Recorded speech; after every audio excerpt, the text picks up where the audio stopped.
What's up, everybody? Welcome back to the Engage 8 podcast. It is episode 37.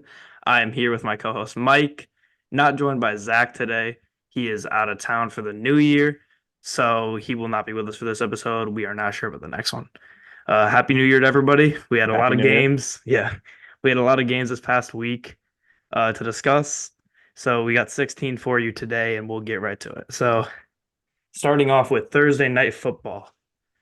Jets at Browns. Cleveland dominated this game out of the gate. They were on the backs of David Njoku and Ford, of course. Those two players are basically the heart and soul of this team right now with Amari Cooper out, and Joe Flacco is able to get it done with those two. Joe Flacco has 300 yards, three touchdowns, one interception on this game. He's just been phenomenal. Played against a good defense this week, still gets his 300 yards, three touchdowns, and just looks amazing. The Browns are honestly at this point, the Browns are just a playoff game winning team. I really think they're going to go out there and win. I think it's going to be an interesting matchup. They'll probably end up playing the AFC South winner, I would assume. So we'll see whether that's the Texans, the Jags, the Colts, whoever. Um, we'll see who that ends up being, but that will be their most likely opponent. I think I like the Browns matchups across the board there. I mean, that first Browns Colts game came down to some controversy. The Browns won that game. That who was even quarterbacking that? Was Deshaun, right? PJ. PJ. Was that the game Deshaun got Deshaun hurt? Deshaun Deshaun got hurt during the game. Yeah, Right. and just didn't return. So yeah, so it's a completely different Browns team with Flacco, of course. So we don't really know how to feel about that game. The Browns and Texans, the Browns won that game as well, right? Yeah. And then Jags, did they play the Jags? Wait, they did, yeah. Let's see, Browns schedule. Okay, the Cleveland They Browns. beat the Jags, yeah, when Lawrence did he play that game? Yeah, That Trevor was Lawrence week just didn't play 14. good. Oh yeah, Three picks. he played them all recently. Yeah, beat the Jags, beat the Texans, and beat the Colts this season. So, even though it is tough to beat a team twice, and they will probably have to do so to move on in the playoffs, I just really love this Cleveland Browns team. I love what they're cooking, and I want to see them go far in the playoffs. Yeah, as a Colts fan, I'd love to get revenge on them for that loss, but this Browns team is just a different animal right now. Joe Flacco, 296 yards in the first half. First QB in 34 games to get over 300 yards against the Jets. Their defense has been great all season, especially. He is 4-1 as a starter now. He has the Browns fans cheering his name after being a division rival for almost a decade. Browns were able to clinch the playoffs, like you said, second playoff berth since 2002. So good for Cleveland, I guess. They were able to do this missing both starting tackles, Nick Chubb, obviously Deshaun Watson. I think they're third string tackle. They didn't have Amari Cooper this week, and they're now 11-5. Just a great season for the Browns overall. Myles Garrett was finally able to get back into the sack column. He had a 5 game streak without a sack, which is just a really long time for someone with his talent. Ronnie Hickman, pick six in the first quarter, put this game away basically early. Jets didn't really stand a chance in this game. Trevor Siemian again playing with Zach Wilson out with a concussion. And the Jets defense, just like I said, did not play good. Probably the worst performance of the season, 428 yards, 37 points. Jermaine Johnson had a nice interception in the first half, pick six, but that was really all they had going for them in this one. Hopefully Elijah Moore is okay. He did pick up a scary concussion. I don't know if we'll see him again this year, depending on how quickly he's able to turn. Probably not next week, so hopefully he's okay. But congrats to the Browns playoffs. All right, moving on here. Saturday night, Lions and Cowboys. I'm gonna start this off by saying I love being able to come on here after every week and spend 5 to 10 minutes talking about the football game that the Detroit Lions played in. Sadly, due to circumstances that are under nobody's control but one man, we have to talk about an official, an official who doesn't deserve any recognition. We have to come on here and talk about him because he changed the full outcome of the game. So Brad Allen, everyone saw the game. I don't need to explain it. I will either way. Lions drive down the field with a minute 40 seconds left, no timeouts, and put themselves in a position to win this football game in Dallas. They run a play where Taylor Decker, number 68, left tackle, long time left tackle for the Lions, uh, goes out on a route for a pass and wins the game on a 2 point conversion. That play was successful. Jared Goff got the ball to Taylor Decker. Cowboys were confused of what was happening. and the Lions scored. After the play, about 5, 10 seconds after, all of a sudden some flags fly. Brad Allen comes on national television, tells us all that it is illegal touching on Decker because number 70, Dan Skipper, was the one who reported as eligible. You can see after it went crazy on social media. ESPN was on it. Taylor Decker was the one to go report. He wasn't going over there with Panay Sewell to chat about how their Christmas was and what their plans are for New Year's with Brad Allen. He was checking into the game and reporting as eligible. Number 70, Dan Skipper, who was allegedly reported as eligible by Brad Allen, was nowhere near that conversation. He was running onto the field. There's a couple things that could have happened here. One, which I don't believe is what happened, is that it was just straight up rigged and Brad Allen did this on purpose. I don't believe that happened. I don't want to get into the conspiracy theories. I don't think it was rigged. Brad Allen simply misremembered the number that he was told. He was told number 68 when the play happened. He was told number 68 before the game when Dan Campbell goes up to him and breaks down every trick play that they're going to do and what's going to happen. He's telling him 68 is going to be eligible. He's going through that play. He's going through the fake punt that they did earlier on in the game. He's going through everything. That's what NFL head coaches do before the game to prevent something like this from happening. Regardless, it still happens. And the Lions get a play called back that won them a football game on the road in Dallas. We now know with the Eagles losing on Sunday that it would have clinched the 2 seed and given them a chance at the 1 seed. Instead, now they're sitting at the 3 seed. They're going to have to, if they win their first round playoff game against the Rams, they're going to have to go into Dallas most likely or into Philadelphia and play a road playoff game in a rowdy environment when they could be in Detroit had this not been botched by Brad Allen. Brad Allen is now not going to be roughing in the playoffs, is well deserved. I don't know if you can give a punishment that's deserved for this. There's many plays that go on in a football game.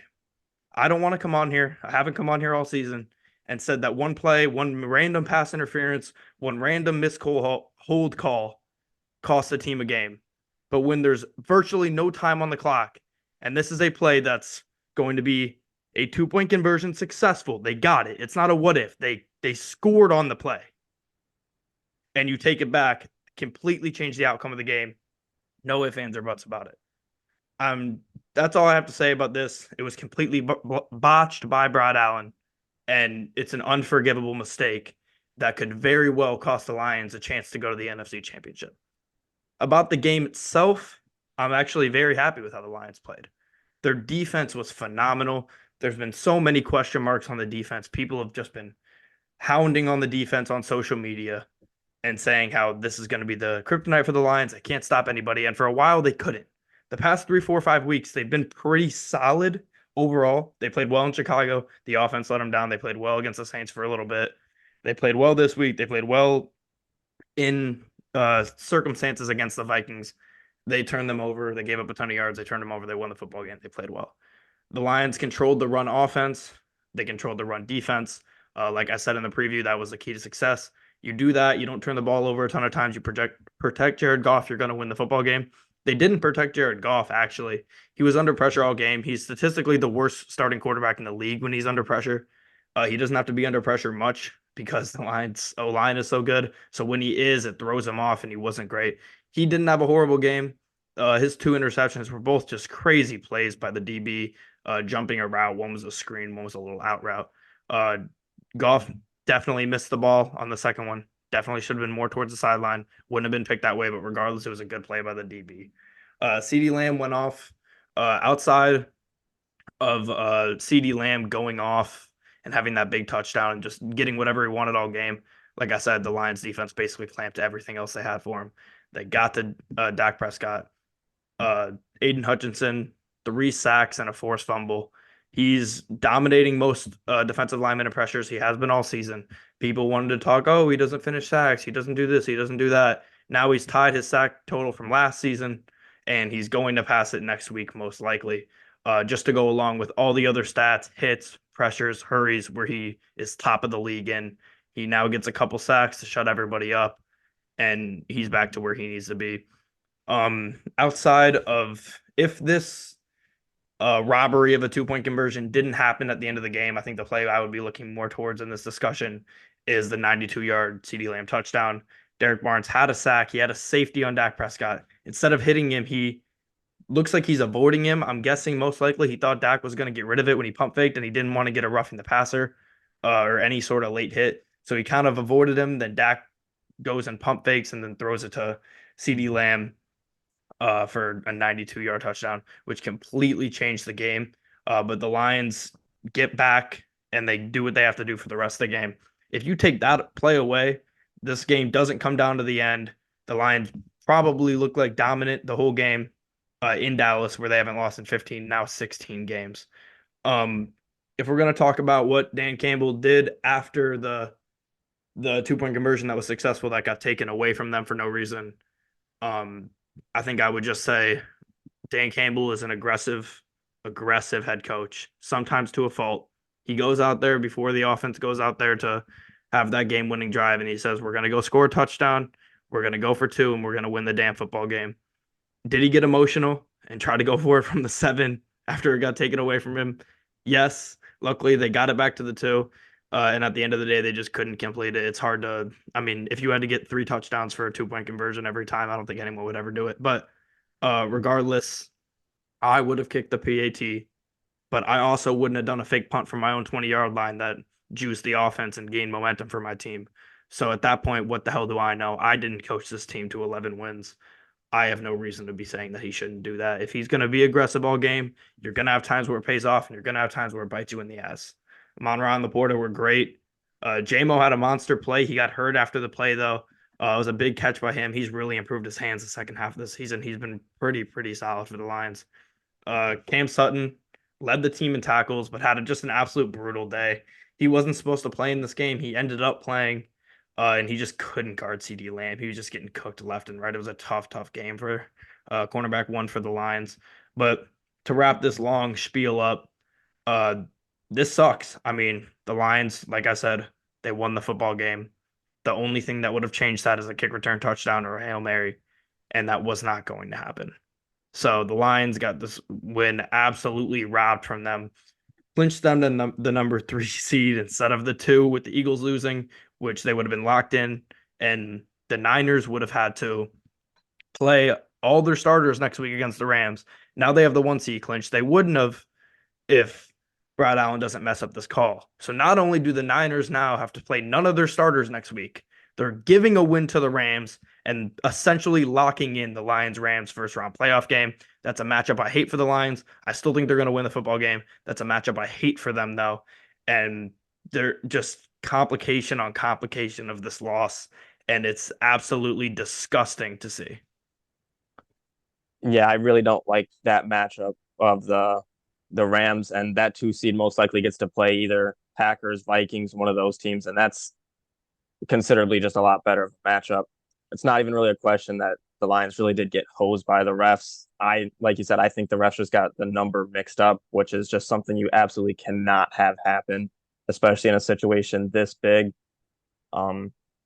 After it, they should have just taken the points, in my opinion, kick the extra point, go to overtime. But like you said, Dan Campbell's aggressive, wanted to win the game, and if they got it, they could have just told the refs to go fuck themselves, basically. But Jared Goff, solid game.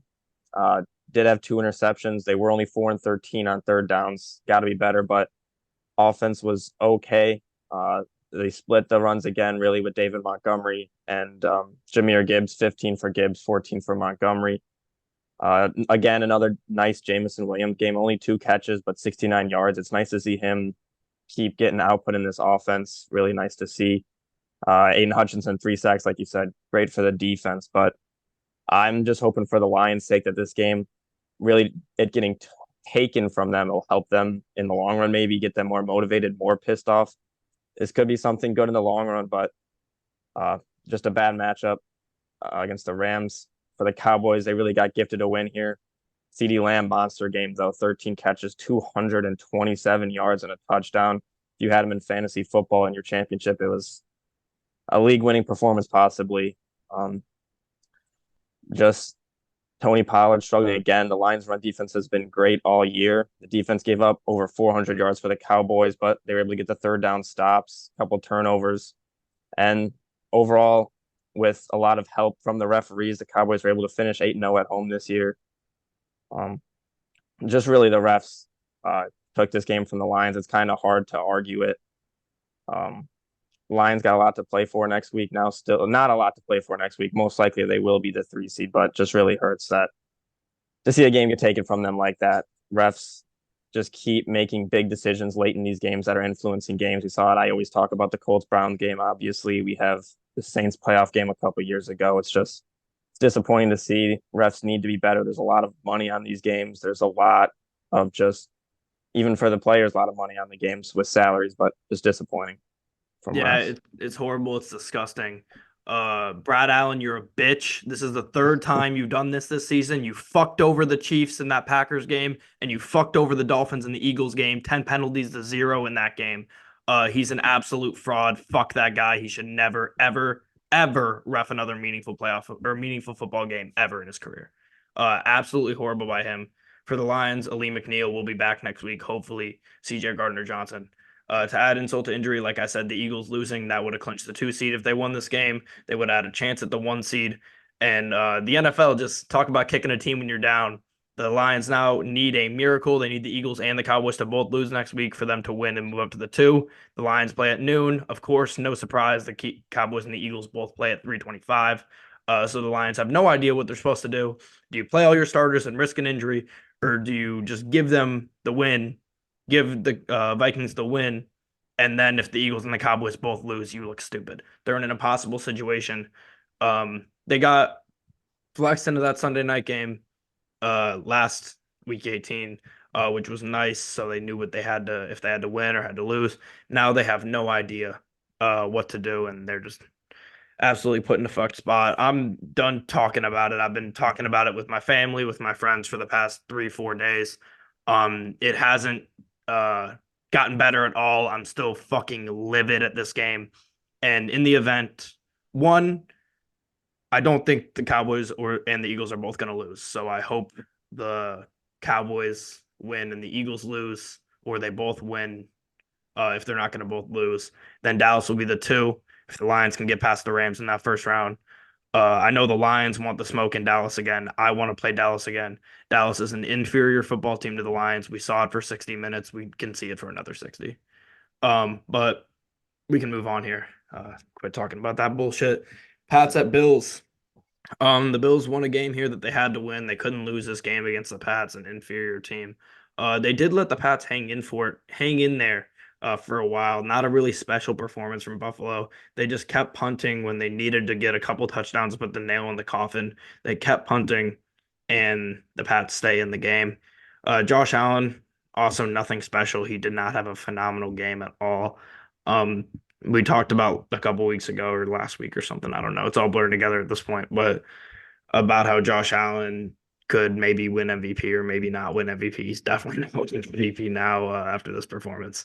Buffalo now, though, talking about teams who can move up to the 2 seed with a win. The Buffalo Bills can get the 2 seed with a win week 18. Sunday Night Football in Miami. That's going to be a fun game. I'm happy we got set up for another good one there. That's one of the few things the NFL does right is give us a really good Sunday night game for Week 18, something that matters when they can, and they can this week, and they're giving us a great, fun Miami Buffalo game Week 18 for the East and the 2 seed. I'm excited for it. The Bills couldn't lose this game. They didn't, but they also did not look pretty. They did not look pretty. Jalen Rager led this game off with a kick return touchdown, but the Bills defense at home is just a different animal overall. After that, first 6 drives for the Patriots, Zappe had more interceptions. He had 3 interceptions, and the team had first downs, 2. This defense at home is dominant. Rasul Douglas had a pick 6. He had 2 total interceptions. Zappe kept throwing the ball to him. Ed Oliver had an interception on a ridiculous one-handed pass that was tipped, I think, by Douglas, too. Bills offense, like you said, wasn't great. Josh Allen did have 2 rushing touchdowns, tied Jalen Hurts at the time for the record for rushing touchdowns in a single season by a quarterback. Josh Allen with that 15, he's now 1 short of OJ Simpson's franchise record of 16 rushing touchdowns. So that'll be interesting to see if he can get that next week against Miami. Finish this game without a passing touchdown, ended a streak of 23 consecutive games for him with a passing touchdown. So really the offense wasn't there, but the defense would just able to dominate the Patriots offense that has been weak all season. Stephon Diggs for the Bills quiet again, but did have enough to become uh, one of the NFL's third player to have four or more consecutive seasons with 100 catches, joining Antonio Brown and Marvin Harrison. And like you said, the Bills, they win, they could become the 2 seed, but with a loss, they could also miss the playoffs entirely. So, a lot to play for the Bills next week. Luckily, they will know their fate going into the game if they have to win or not. But nice win for the Bills. They need their offense to show up next week. Yeah, I'm hoping for that scenario where it's win, you get the 2 seed, lose, you are out of the playoffs. That would be a phenomenal scenario. Is there any way? No, the Dolphins can't miss the playoffs, right? They That have the to be Dolphins clinched. are, I'm I was pretty about to sure. say they have to be clinched. Moving on here. Falcons at Bears. The Falcons offense understandably struggled in this one. We said it earlier this week. It was a pretty bad matchup for them against a good run offense and defense in the Bears. They struggled. Bijan actually had a pretty solid day, but them going down early in this game really hurt his usage overall, and he didn't get to fully perform, but he did perform with the usage that he had. Fields had one of his better games as a Bear. I'm happy Zach's not here to talk about it. But the Bears fans are fully back on him. He plays one bad game where he throws 100 yards and zero touchdowns, one or two picks, and all of a sudden he's the worst quarterback in the world. And then he has one halfway decent game and they're back on him. Um, I mean, I don't know what to think about him either. But that the treatment of Fields and the Bears fan base is just hilarious to watch. You saw the "We Want Fields" chants at the end of the game. Um, when what was it, week 5, week 6? It was I'm out on Fields. I'm a 0% in on Fields, and all of a sudden he's good again. Yeah. But big Khalil Herbert game. He played well on the ground. The Bears just dominated the trenches, which is how you had to win this game. It was perfectly set up matchup for them. Little snow in this one, up and down. Bears are eliminated from the playoffs though because the Packers and the Vikings did not tie on Sunday Night Football, but they got a big momentum game in Green Bay next week and a chance to do what the Lions did last year. Yeah, game had some flurries. Nice to see. We haven't really had a snow game yet this season. And if there's a team you want to see, you don't want to see, I guess, with no pressure on the line for him, which is the Bears in this game. No pressure on Justin Fields, really. Nothing to lose in this game. Could be his last one in Chicago, and he has maybe his best game in Chicago, 268 passing yards, passing and rushing touchdown. D got the ball to DJ Moore, who had a big day, 159 yards and a touchdown. And like you said, Herbert had a big day with 124 rushing yards and a touchdown. This Bears team playing with really no pressure on them is just a lot better than when they actually have pressure, especially Justin Fields. We saw it a couple times this year where they had a game that could boost their chances at the playoffs, put them in the playoff picture, and Fields just puts up a bad performance. This game really has no pressure on him. He puts out a great performance. So he's going against the Falcons team that had a great week last week against the Colts, especially offensively. Heineke looked pretty solid last week, and they were unable to get that going this week. Bears defense just shut them down.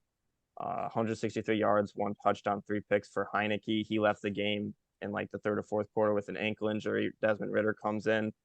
He throws an interception. So this Falcons offense just continues to be inconsistent. Somehow they still have a chance to make the playoffs with a win next week and a Buccaneers loss. They don't deserve it, but they have a chance. Bijan Robinson tied Williams, tied the rookie record of 1,332 scrimmage yards set in 1979. He had 75 yards rushing in this game, 11 receiving. Falcons team, we talked about it all year. They're solid at home. On the road, they're pretty bad, 2-6 now this season.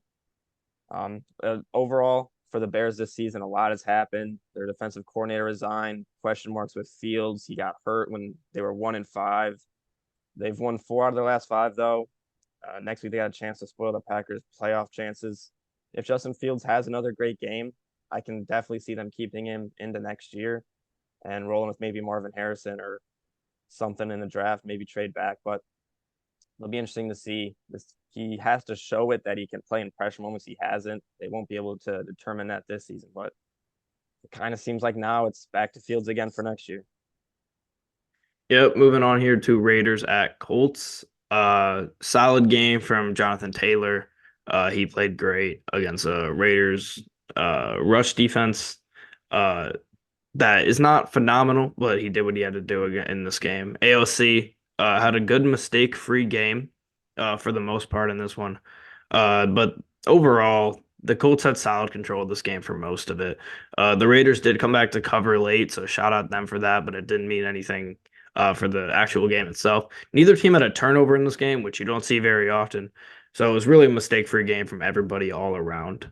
In this one, the Raiders prove once again that they are a solid team that's competing with all they had a rough start and they don't have a ton of talent overall, but they are not that far off from that group of teams in the AFC that's currently fighting for their lives, and the Colts and the Bengals and the Jaguars and the Texans. I don't think they're that far, and the Steelers and whatnot in that whole group. I think they're right there. Their defense has been great. It's still been good. They didn't get any takeaways this game, but neither did the Colts, so it didn't affect them that much. The Raiders, like I said, I think they're a solid team. I don't know who they play next week. Is it the Chiefs? Or they already played the Chiefs twice? It's the Broncos. Broncos. Okay. At home, I think they win that game. I think they improved to 8-9. And in a year where you fire your head coach and it looked like everything was going bad, you put in a quarterback you took in the late rounds of the NFL draft, a rookie, and you still finish with 8 wins. I think that tells you you have some pretty decent coaching from AP and whatnot, and you got a team that fully bought in with a lack of talent. But overall, I'm still high on the Raiders. I like the Colts as well, but it's really, I mean, it's been this for a few weeks now for the Colts. It's going to come down to that last game. Yeah, Colts got the job done at home, did what they needed to do. They've been pretty good at home here down the stretch. Antonio Pierce is the third interim coach in this. We played the Raiders the last 3 seasons. 2021, it was Rich Bisaccia. Last year, Jeff Saturday, and now Antonio Pierce. So 3 straight years with an Wow. interim head coach. Interesting to see. Colts have won 2 out of the 3 now, both win in the last 2 seasons. Shane Steichen, he said it all year. He wants to pass to score and run to win. And the Colts did exactly that in this one. Jonathan Taylor, season high 96 yards, got a touchdown, solid second game back from his little IR stint. Gardner Minshew played all right in this one. First or second possession, he missed Alec Pierce on a deep ball where Alec Pierce ran a post, was wide open, no one within 15 yards of him, threw a check down on third down, didn't get it. Possession or two later, very similar play. He finds him open 58-yard touchdown for Alec Pierce. That was his second 50-yard completion of the game. He had one on the first drive to Josh Downs. So solid game for Minshew, and he did what I would say if I was there on the preview, what he had to do in this one. No turnovers, like you said. This Colts team is better when they get no turnovers, like most teams are. Colts defense played solid. Zaire Franklin, 10 tackles. He's at 172. He broke his record from last season, franchise record for tackles in a single season. So nice to see him do that. Colts got Braden Smith back in this one. He had a great game. I think Max Crosby only had one pressure or something. So nice to see when he was against Braden Smith. Nice to see that from him. Out of nowhere on Friday, Kenny Moore picked up a back injury. I think he did not play in this one. Hopefully, he expects to play next week. That was very concerning going into this game for me. But Colts got the win. Raiders, they were able to keep themselves in the hunt for a while, but they have been eliminated, unable to get it done. And I'm with you. This Raiders team, I think if Antonio Pierce was there all year, they might be in the playoffs at this point. Aiden O'Connell, late round draft pick rookie, and they've been able to win some pretty big games with him. He had almost 300 yards, 2 touchdowns, both to Devontae Adams, who had a great game, 13 catches, 126 yards, and 2 touchdowns from him. He topped the 1,000-yard mark for the 4th consecutive seasons.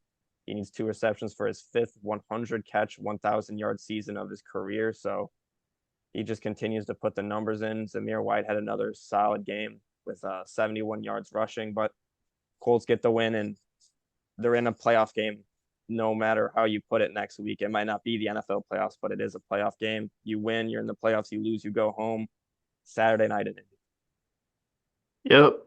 Moving on here, Rams at Giants. The Rams tried to give this game to the Giants. This is a game that, like I said, all but locked up that 6 seed for them, and that Matthew Stafford homecoming to Detroit game that if the Lions win, I'll feel great about, and I'll be like, yeah, it was a sick moment to see the Lions kill all their demons here. And if they lose, it is a gut-wrenching, heartbreaking loss for the Lions. But the Rams almost screwed themselves in this one. Their offense stalled whenever they had a chance to put this game away. They would have a chance to go, okay, let's go score, go up a couple scores, and then they punt and they punt, and then they put themselves in a position where the Giants can score, and then it's right back to square one. The Giants missed a field goal that would have won them this game. It would have been nice to see go in. I was rooting for them to get that one. But like I said, basically Matt locks up the matchup with Detroit in the first round. The Rams offense is really good, similar to the Lions, actually. I think the Rams overall are a pretty similar team to the Lions as far as what kills them and what rows their boat. When they have uh, the run game going and they can open up the pass for their pocket passing quarterback with great weapons, they're going to be in a good spot. The defense, you never know what you're going to get from either of these defenses overall. You both defenses have one big playmaker that's going to go out there and do what they need to do to have their impact on the game, but do they get help from everybody else? That's the question. Both teams, when they turn the ball over, that's when you see them start to fall apart. The offense slows down and the defense starts to give up some points. So I think that matchup is just going to be, I think it's going to be fun. But regardless, the Rams almost choked here. Thank God for them, they didn't. Yeah, squeak away and barely did. Kyron Williams continues to be great. All three of their big weapons on offense continue to be great. Cooper Kupp had a touchdown. Kyron Williams, 87 yards, 3 touchdowns. He's been phenomenal for them all season. Puka Nacua had an 80-yard catch and run, finished with 5 catches, 118 yards. He's full reception shy of breaking the NFL single season record for rookies set by Waddle a couple years ago of 104 catches. And he needs 29 yards to pass Bill Groman for the most yards receiving in a single season by a rookie in franchise history. So just a great season from Puka Nacua. He should finish top 3 in offensive rookie of the year with CJ Stroud at least. Stafford, he was solid in this game, not great. He had 2 picks, did have a touchdown at 317 yards, but didn't need the turnovers. Giants kept themselves in this game. 94-yard punt return touchdown with 3:27 left. Went for 2 after an approachment penalty and didn't get it on a missed throw by Tyrod Taylor. They got the ball back, got themselves back in position to kick a game-winning field goal. Mason Crosby from the grave. He was unable to hit the 56-yarder. Tyrod Taylor had a nice scramble, 31 yards to get him in that position, but not the cleanest game for the Rams. But you have won 3 games in a row. You've clinched a playoff spot. You've won 6 of your last 7. This team is hot, and you don't want to play them at this point. Their offense is scary. They have the better weapons than the Lions, I'd say, pretty easily, but the Lions are a lot better offensively in the trenches. So it's a battle of would you rather be better in the trenches or weapons wise. So we'll see how that works out in the playoffs. But I'm excited for that game. It's going to be a tough one. I do think there's a bigger gap in the trenches than the weapons, though. Yeah, I'd agree. Because I mean, you still got. I mean, you're gonna obviously take Cooper Kupp and Nakua over Amon-Ra and JMO, but Amon-Ra and JMO are still pretty good. And you have Laporta you throw in there too, and Gibbs, of course. But Montgomery. yeah, Montgomery, and then they have Kyron Williams. It's gonna be a fun one, hopefully. But I'm gonna skip this next game here so we can do this one really quickly. 49ers at Commanders. This was a game for a little bit. I was like, if the Niners fucking lose this game after what happened to the Lions last night and they would have been a win away from the 1 seed, I would have lost my mind. If the Niners lose next week too, or well, they're gonna bench their starter, so it doesn't matter. But regardless, Brock Purdy and the 49ers played solid, I guess. They held off the Commanders team that was only down 3 at half. They were in this game. Christian McCaffrey got hurt. He'll be back for the playoffs, though. They're going to sit him next week with most of their other starters, I would assume. Sam Howell did play this whole game, was solid in the first half, I guess, and pretty bad in the second half overall, but they did not switch to Brissett this game. Not much to say about this one for me. Niners clinch the 1 seed, give the Rams a free win next week, like we spoke of before. And they are the underrated ultimate beneficiaries of this Lions debacle because that's a tough game against the Rams next week, and they would have been fighting for their lives. 100%. I agree with that. CMC with that calf injury. I guess it's a strained calf or whatever. Now he gets 2 weeks of rest, most likely, to get ready for playoff football. That's just big to get rest for all this team. They've had some injuries this season. Debo's been hurt. Trent Williams has been hurt, but they can get 2 weeks to get those guys rested and ready to go. Purdy, 4 interceptions last week against the Ravens, pretty bad. Was solid in this one. 22 of 28, 230 yards. I would have liked to see more from him considering how bad this Commanders defense has been. He's close to getting the franchise record in yards on the season. Sam Howell understandably struggled again against a pretty solid 49ers defense, 169 yards, but he was at least able to complete passes in this one. Struggled in the last couple of games to do that. He did add to his NFL lead in interceptions. He had number 18 and 19, 2 picks on the game. Commanders, again, really no run game. Brian Robinson, 44 yards on 9 carries. Commanders have lost 7 in a row. They could draft as high as second this season. Most with how Sam Howell played, it's pretty. You'd think they might have to go for a quarterback, and maybe they luck into Caleb Williams. Maybe they go Drake May. I don't know. Disappointed from Jahan Dotson again. If we have a studs and duds for the season, at the end, I would almost put Jahan Dotson in my Yeah. duds. Just disappointed. 0 catches on 1 target this week. Really bad sophomore season for him. A return to Washington for a couple guys, Chase Young, Trent Williams, Kyle Shanahan as well. They come out with a win, clinch that 1 seed, get to rest next week into the playoffs. All right. Moving on to another beneficiary here. Cardinals at Eagles. This game, like I said earlier, uh matters a lot to the Lions. It wouldn't have mattered much at all to them if the debacle didn't happen on Saturday night. But overall, Kyler and the Cardinals looked pretty good, especially in the second half. I got a lot to say about the Eagles, but I'll just start with the Cardinals. The second half, they went 4 for 4 on their drives, all touchdowns, 75 yards, 77 yards, 77 yards, and 70. Just 4 big drives in a row from them, and they were fantastic. It turned into being just a crazy second half game here. The Eagles' defense is very, very suspect, and their offense just takes halves off at times. Like they just didn't play well on offense or defense in the second half of this one. They played well in the first half, and they just completely blew it. They can never consistently have a full great offensive game, especially Jalen Hurts, who just has been pretty disappointing this year overall. The Eagles have the third worst third down defense in the league. It's killed them all year. That's got I know it's only been a couple weeks, but that's got Matt Patricia written all over it. It's not working out for them. It's looking like Patricia was just a bad idea. Who would have thought, right? And I mean, when has he ever messed up royally in his career? But yeah, losing this game at home against the Cardinals for Philadelphia is just embarrassing. It makes it to the point where I know I said I want that Cowboys rematch in the second round, but I would much rather play the Eagles, I think, if it was in Detroit. I think I'd rather go to Dallas just to be indoors, but overall, the Eagles are they're not a team I'm scared of. If I had to just off the top of my head think of the 5 teams that I like the most right now in the NFL, it's got to be Ravens, no order. Ravens, Chiefs, Niners. Niners, Lions, the winner of Buffalo, Miami, and then the Yeah, Cowboys. Those would be my 5. Or was that 5? That was that was 6. 5. That was That was 5. 6. It was 6. If you said the winner though, Yeah, but it was 3 and 3. I gave 3 from each because I said Ravens, no order. Ravens, Chiefs, Niners, Cowboys, then the winner of that game. I yeah, it's 5. did I not say the Lions there? Ravens, Chiefs, Lions, 49ers, Lions. and then the winner, and then the Cowboys would be 6. I did name 6, but Okay. yeah, I thought I had 5. I said the Cowboys at the end. Regardless, it is the group of 5 teams I think I'm the most convinced about.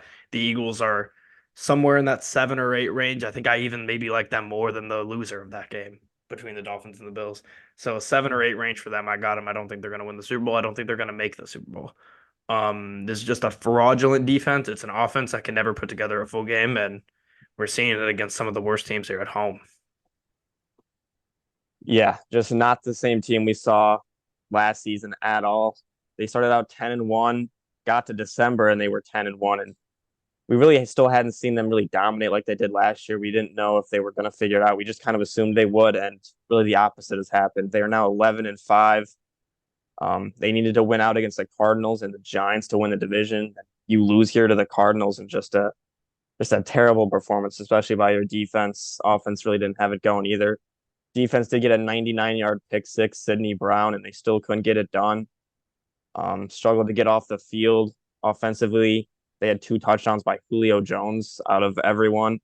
That was surprising. AJ Brown was kind of quiet again. Devontae Smith picks up an injury late to add insult to injury. They expect it to be just a mild ankle sprain. Hopefully he can get ready to go for the playoffs, maybe play next week. I don't know. But I'm just super impressed by the Cardinals. This is a game where you really have nothing to play for. A lot of teams maybe don't even show up, but Jonathan Gannon has them show up. This win obviously hurts their draft positioning, but it's really a big win for their culture. James Conner was great again, 128 yards on 26 carries.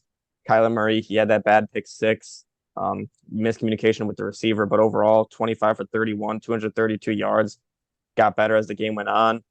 Their offense finished with 449 total yards, scored on every single possession in the second half, rushed for 221 yards. They never punted, and really just a phenomenal job by Jonathan Gannon. Went into Philadelphia and just completely outcoached Nick Sirianni, his former employer, head coach of his team. He was the DC, and just dominated him and his staff, and with half the resources that the Eagles have out there. So what a game by him. Eagles really disappointing. What a win for the Cardinals, man. I'm happy for him, especially Jonathan Gannon. That's just a big win. And a lot of people thought maybe that was a weird head coaching hire. He had some weird clips in the offseason, but this Cardinals team has rallied around him and he's been great. Yeah, he's an odd guy, but he's been a good coach this year. Both him and Steichen have NFL Twitter streets are saying that Sirianni might be a coordinator merchant.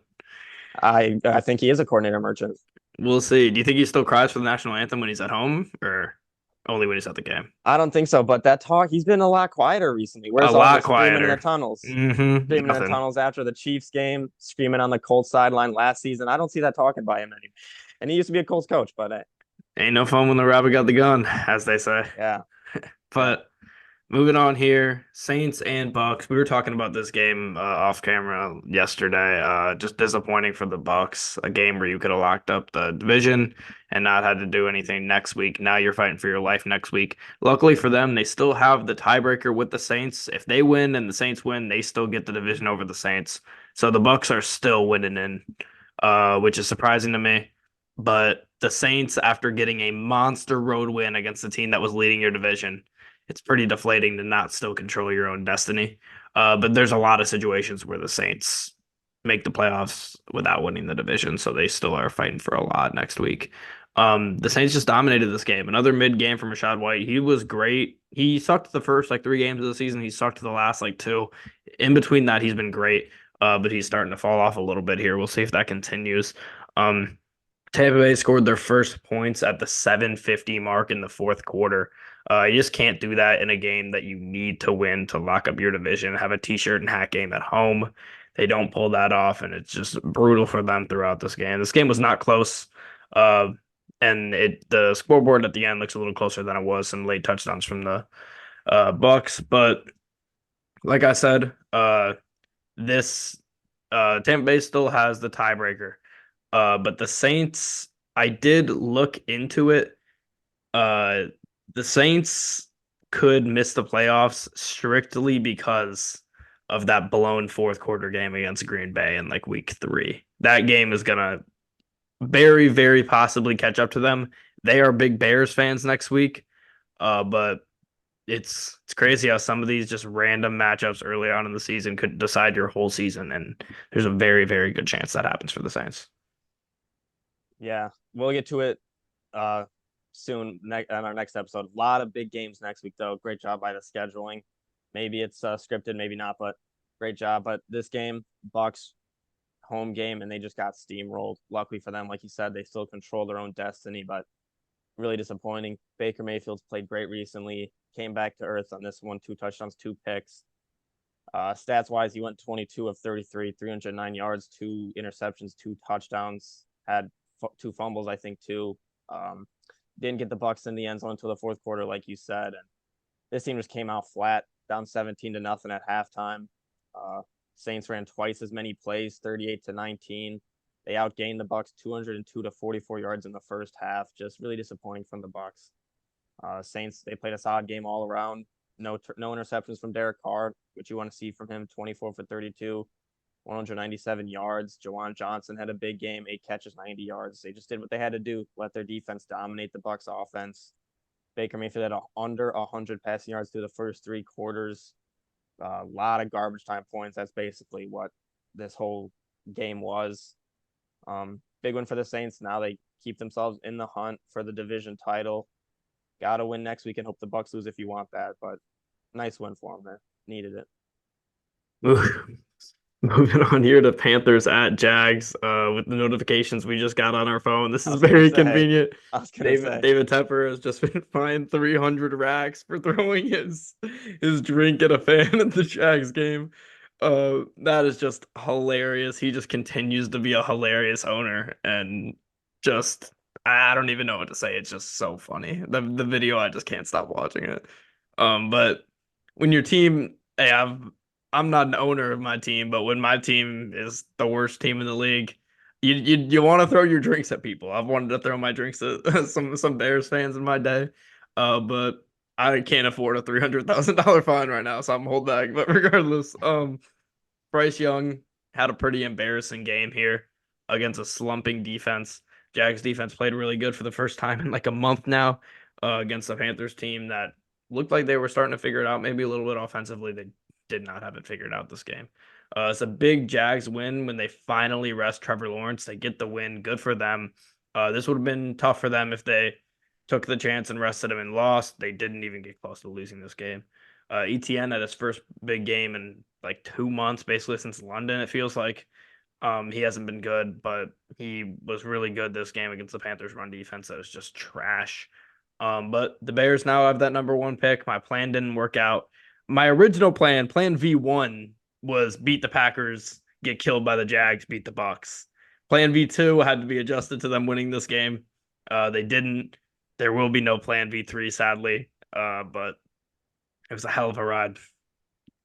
It was a hell of a ride.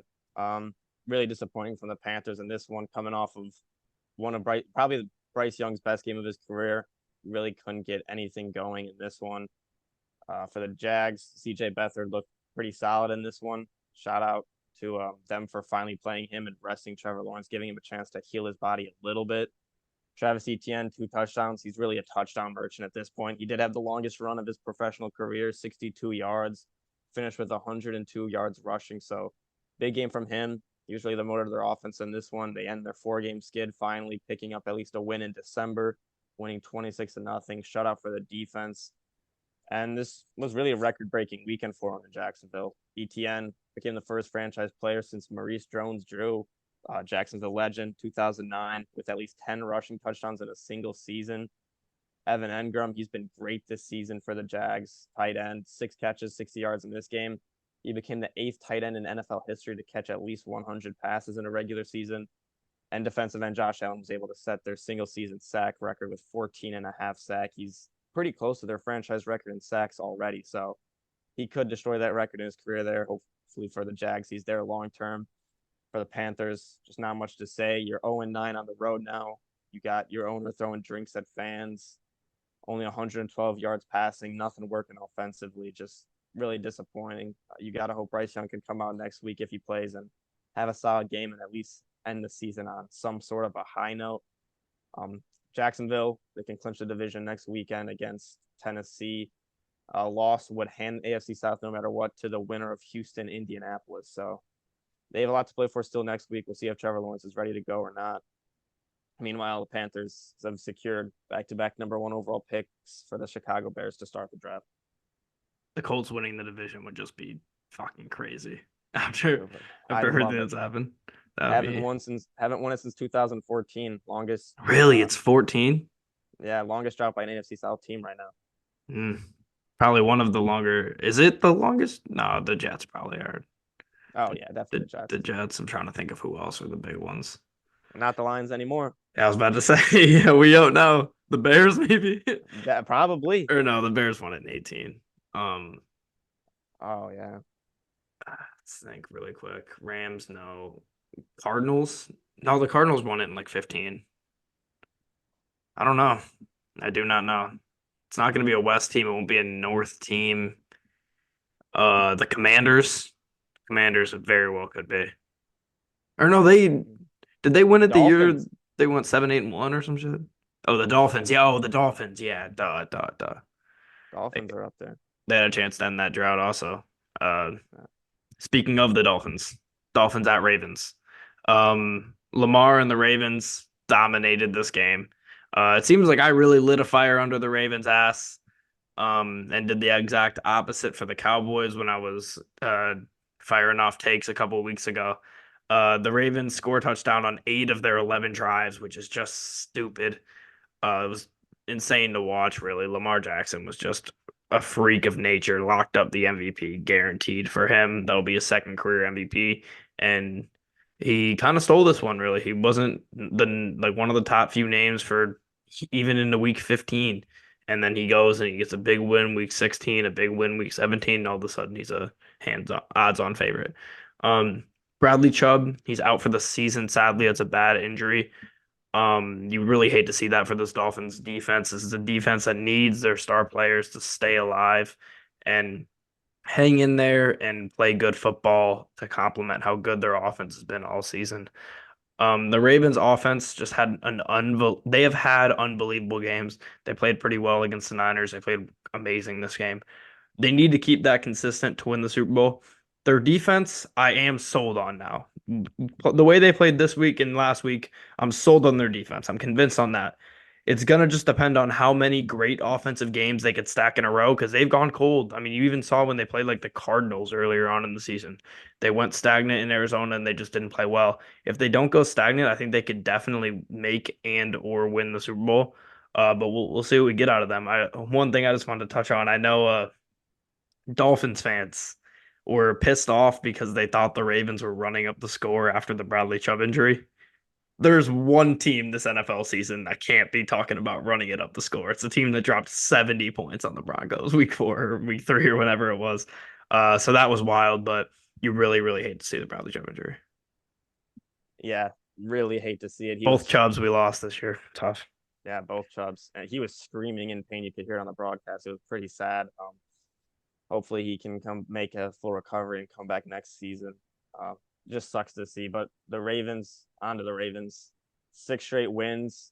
In those games, they beat the Rams, the Jags, 49ers, and Dolphins, four great teams. Like you said, Lamar's basically secured MVP at this point. He has been special this season considering how he's really changed how he plays. He's not as aggressive running the football, more focused on passing. I hope as a Colts fan, Anthony Richardson has been watching a lot of film and tries to model his game a little bit after him. I think that'd be very good for him. Um, Lamar Jackson, 18 for 21, didn't throw an interception, perfect pass rating, 158.3. Uh, he had a perfect pass rating against Miami in 2019. He now joins Tom Brady against Detroit as the only quarterback with 2 perfect pass ratings against the same team with a minimum of 20 attempts. So Lamar special, and at this point, he owns Miami like he also owns the NFC. They've clinched the 1 seed in the AFC, well deserved. This team is 11-3. They've dealt with injuries. They've dealt with injuries for almost every season, and this is big for them. Lamar Jackson, he's missed the last 2 Baltimore seasons because of injuries. They should rest him next week, and he shouldn't have to worry about that and get a couple weeks off to be 100% healthy with this team. I don't think Harbaugh's committed to resting him or not, but I think that'd be obviously the smart move. He had more touchdown passes than incompletions in this one. Just another dominating game from him. From the Dolphins, just very disappointing. Game that you could have won the division. Now you got to go and play Buffalo, a team that dominated you earlier in this season. Tyreek Hill dropped a touchdown early in this game. He's he's one of the best receivers in the NFL, but it's every couple weeks he just has like one drop that's just like mind-boggling because it's Tyreek Hill. But big win for the Ravens. Odell said this is the best team he's played with. They get a couple weeks to get healthy and get ready for the playoffs. Yeah, Brady stole a cheap one in 2020 against the Lions, and he was on the Bucs. That was a cheap ass passer rating, but whatever. When they won the Super Bowl and the Lions were one of the worst teams in the league. But Titans at Texans. Stroud came back in this game. He had another interception-free game. He's just consistent. He's not going to throw a ton of picks, which is, I mean, all you can ask for from a rookie quarterback. If you're going to go in there and make plays and not make a ton of mistakes, you're going to win more games than you lose. Vrabel really pissed off after the loss, just grilling reporters and shit, just kind of ruining. Like he was one of the more likable coaches I felt like, and this year I've just kind of really gone sour on him. Just the way that he's handled the quarterback situation, I just disagree with that. He's really whiny after losses. It's almost like he saw Dan Campbell get away with being pissed off after the Cowboys game, and he was like, "Fuck it, I guess I can too." The difference is Dan Campbell's done that one time, and Vrabel goes up there and gets pissy with reporters. It seems like every week, but the Texans got up 20-0 early in this game, which is a horrible script for the Titans, as we know with Derrick Henry going down 20-0 is just never good for them. Going down to anything is never good for them. The Texans offense stalled in the second half, but they were already up so much that it didn't really matter. And the same thing with the Colts. They did what they had to do this game. Now they got that game with the Colts for essentially the division next week. Yeah, big win for them there. CJ Stroud solid first game back. Sheldon Rankings had a defensive touchdown. It's always fun to see a big, he's 287-pound defensive tackle get a touchdown. Their defense was very good in this one. Will Anderson was back, the third overall pick in the draft. He had sacks on consecutive plays. Good for him. Texans had 6 sacks in the first matchup a couple weeks ago. They finished with 7 in this one. I might have got that opposite, but Will Levis injured again. Sucks to see. I said a couple weeks ago that he took too many unnecessary hits, and now a couple weeks in a row he's been getting taken out of games. So you can see the ramifications from these hits starting to pile up. Vrabel said he hopes the injury isn't too serious, but you really want to see him out there and developing. Ryan Tannehill, like you said, we have to see him play again. That sucks. Threw for 168 yards. Couldn't get him in the end zone. He's just pretty bad.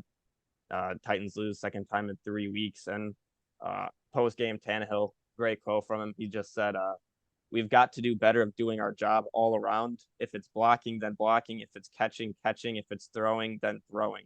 Whatever the case is, we just got to be better. We just got to do a better job of doing our job.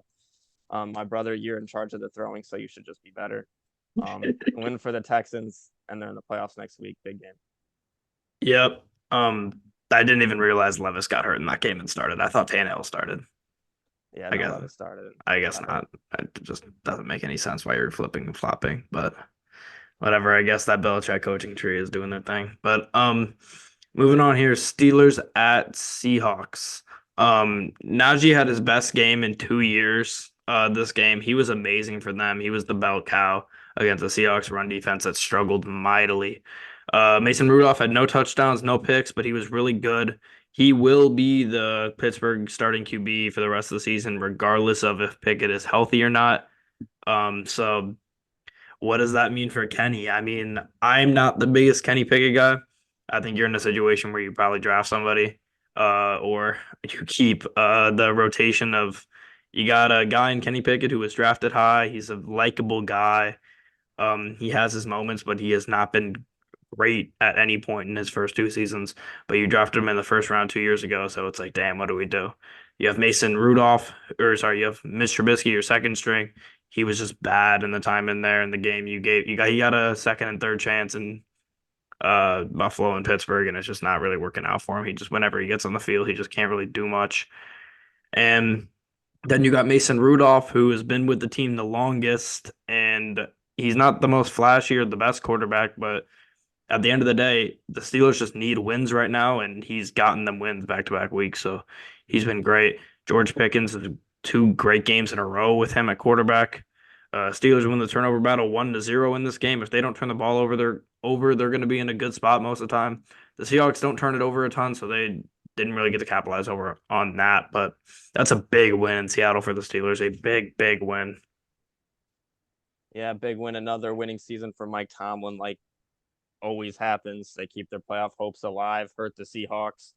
Mason Rudolph, second straight start, and he played pretty well. 18 for 24, 274 yards. But like you said, the run game was just dominant in this one. Najee Harris, 4.5 yards per carry, reached the 100-yard mark for the first time since week 17 of last year. 122 yards, 2 touchdowns for him. Warren had 75 yards and a touchdown. the running game for the Steelers, it's been when it's good, their best strength. Another big game for Pickens, 2 weeks in a row. He had the no block drama with Jalen Warren, had a pretty bad game against the Colts, and here he has 7 catches, 131 yards, back-to-back big weeks. He now has 1,140 yards on the season on only 63 receptions. That's an average of 18.1. Very impressive. A lot of his work is on the deeper passes and yards after catch. The Steelers are going to need help next week, but we'll get to that later. Nice win, and it's very nice to see how this team has responded from all the drama that unfolded during and after the Colts game. Yep, moving on here to a game I just really don't really care about at all. Chargers and Broncos. I mean, doesn't matter either way. Another quarterback situation that I don't understand and I frankly hate. Russell Wilson has just been completely shafted here due to his contract, and maybe you could say due to him as a person. I know it's been really rocky in his couple of years there with the Broncos, but he was solid this year, man. He had 26 touchdowns to 8 picks in his time starting for the Broncos. There is so many quarterbacks who can't do that in this league, and the fact that they're just gonna mail it in with him when you saw when the defense played well, all of a sudden they go on a 6 game win streak and they're winning games. And then he has one bad offensive game against, granted, the Patriots, but they're one of the they're probably, I don't know if I have their exact stats on yardage on defense. I want to get it because I know they've had a statistically pretty solid season. It Let's was see. it was really the Dolphins game that skewed it pretty bad for him, giving up the 70 points. But I mean, you remove that game, they're probably in maybe the Yeah, top third. definitely. I mean, I was hold on, I'm looking at the Pats here. Yeah, Pats are middle of the league in pass defense. Where are they at in rush defense? They're I think they're middle. They're middle of the league in both. Or no, they're set. Oh, wow! I missed that. They are currently second in run defense for a team that's always losing and teams are running the ball on them. Them being second in run defense is impressive. And the fact that it seemed like the Broncos just used that game of Russell Wilson and the offense not playing well to just be like, all right, Russ, we're done with your whole contract thing. We're done. We're gonna start Stidham now. Just doesn't make any sense to me. Stidham was okay, I guess. Uh, this game sucked though. The Chargers, they were back to their old offense with Easton Stick after playing okay against the Bills last week. But overall, I don't have much to say about this game at all. I mean, the Broncos won. They're not going to be in the playoffs. The Chargers lost. They're not going to be in the playoffs. So, Yeah, I didn't get to talk. Well, I don't think you guys knew the whole thing of the Russ story, but with everything that's coming out, it's just very disappointing to see from the Broncos what they did to Russell Wilson. mm, It's just incredibly disrespectful to a guy who's still putting his body out there every week, no matter what, and just deciding to move on from him, especially after a big win against the Chiefs, who you hadn't beat in a long time. The fact that he was still playing through it and was playing pretty solid, like you said, is pretty impressive. It's definitely going to hurt no matter what, unless you get maybe a rookie quarterback in there. Who's going to really want to go and play for this Broncos team after that, after seeing how they treat a guy that they pay that much money to? that's what I'm I saying. Anybody in free agency is going to have to look at that, agents as well, and think, maybe if another team offers me the same amount, a little bit less, I'm going to go there and not have to deal with all of that. So really disappointing. And Such an underrated factor in sports that people don't look into. I mean, it's the same thing in the NBA. You get all these major superstars requesting trades, and people are like, "Well, what if you just don't trade him because you have him under contract for 4 years?" You don't the mistreatment of your players, especially your stars, it goes far with the league, and all the other future free agents see that. So when you go and treat a guy like the Broncos are treating Russell Wilson, you better hope to God that you're going to be able to convince some quarterback to come take a lot of money to play there after you just saw a guy that took a lot of money to play there get completely shafted by your organization.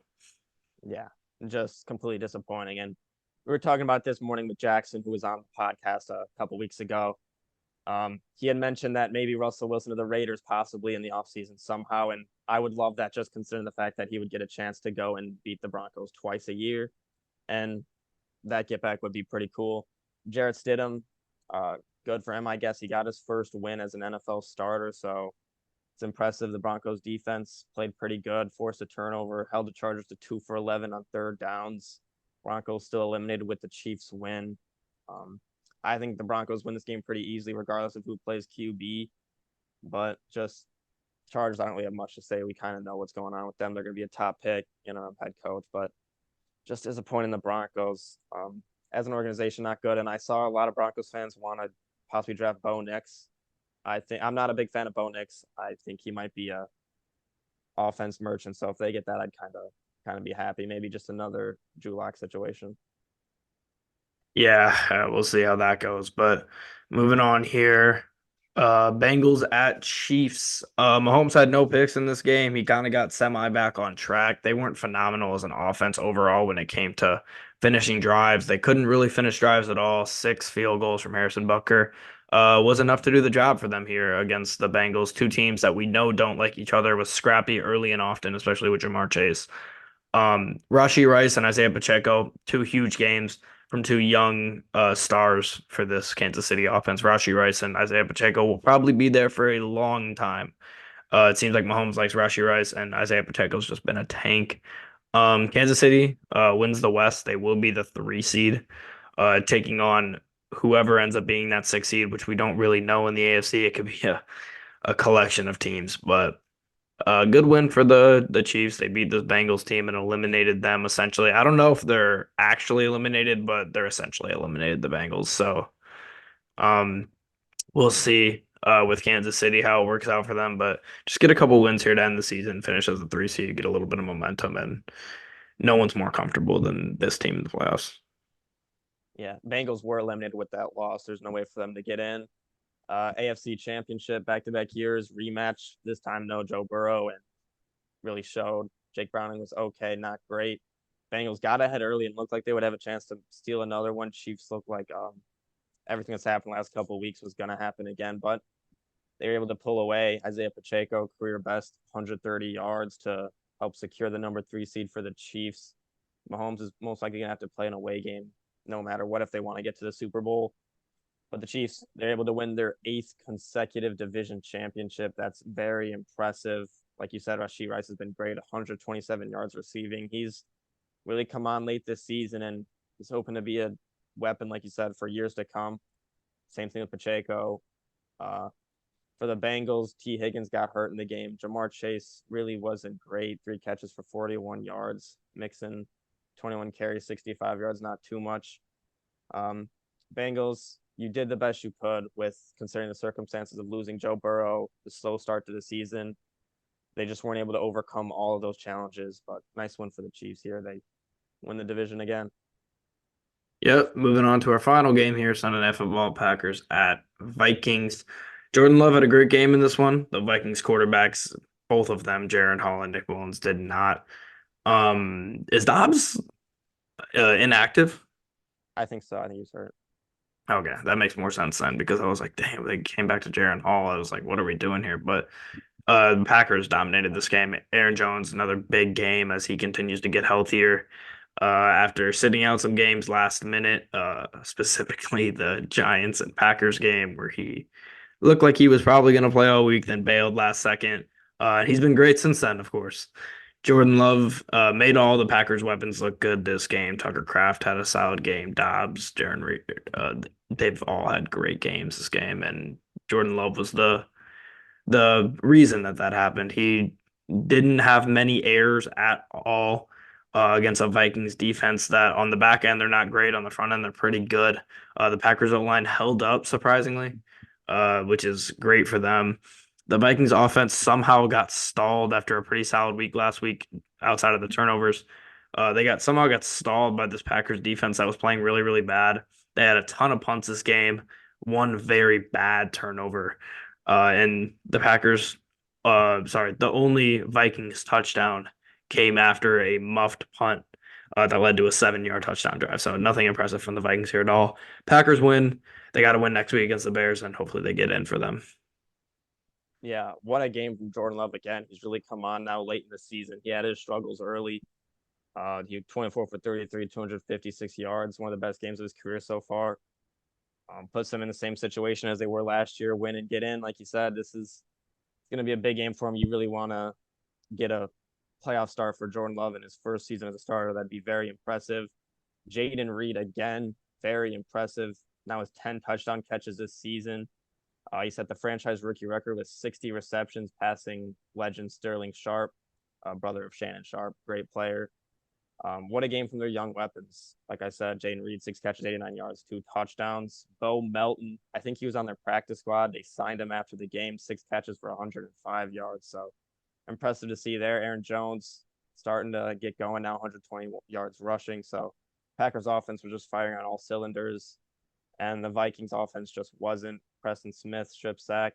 Um, Nothing going for Justin Jefferson. 5 catches for 59 yards and fantasy championship weekend. So if you had him, that was a disappointing performance from one of the best receivers in football. So big win for the Packers. And I do have a question for you here, Josh, real quick. Being an NFC North fan, a Detroit Lions fan, on a scale of 1 to 10, how nervous are you about how good Jordan Love could be? I've seen him play bad. I've seen him play good. I don't think you have enough data yet. I think he can be really good. I also think he could be a bust. So So 5. five, I guess. Yeah, I guess I'll say five. Yeah, but the Packers a little bit on brand there. Melton was hot. But moving on here to studs and duds for this week. My studs, two Browns players. The Browns have been injured all season, like we said. No Amari Cooper this week. They haven't had Chubb for so long. They haven't had their quarterback for so long. And the two guys who need to step up for this team, Jerome Ford and David Njoku, both showed up and showed up big this game. Jerome Ford, 12 carries for 64 yards and 2 catches for 57 yards and 2 touchdowns. He had a big 50-yard receiving touchdown. He was great. David Njoku has been one of the best tight ends in the league over the past month or so. He gets 6 catches on 8 targets for 134 yards. He was great. He did have a bad fumble at one point in the game, but outside of that, he was pretty good. And for my dud, going with Austin Eckler. I mean, I think he's up there with, like you said, if we did a studs and duds for the whole season, I think he's up there. He was bad. His team was missing all three of their top wide receivers, their quarterback. You are the veteran of this team. You are the leader of this team. And to go out there and have 13 carries for 46 yards and 1 catch is brutal for Austin Eckler. The fall off has been bad for him. He looks slow. He hasn't been quick and been a tough season for him. Yeah, for studs, honorable mention, Kyron Williams, 87 yards, 3 touchdowns. Great game from him. But I am going to go for my start of the week, CD Lamb, the guy who went off against the Lions. I just peeped that he's actually the #1 receiver in fantasy football overall. So good for him. 13 catches, 227 yards, touchdown. He was phenomenal. No ifs, ands, or buts about it. And for my dud of the week, I'm going to go with Nick Sirianni. Game you're going against a bad team, your old defensive coordinator, and you get absolutely outcoached by Jonathan Gannon. Just embarrassing loss, lose the division on it basically. So Nick Sirianni is my dud of the weekend. CeeDee Lamb is my stud. Honorary dud, that good for nothing nobody Brad Allen. Oh yeah, that should Um, have been your dud. yeah, I thought of it after you said Sirianni, but regardless, that'll do it for the Week 17 recap of the Engage A podcast. As always, hit the links in our description for our Spotify and our social medias. We'll be back in a couple days. No Thursday night game, so maybe towards Friday you'll get the episode for the preview of Week 18. But until then, we'll see everybody in the next one.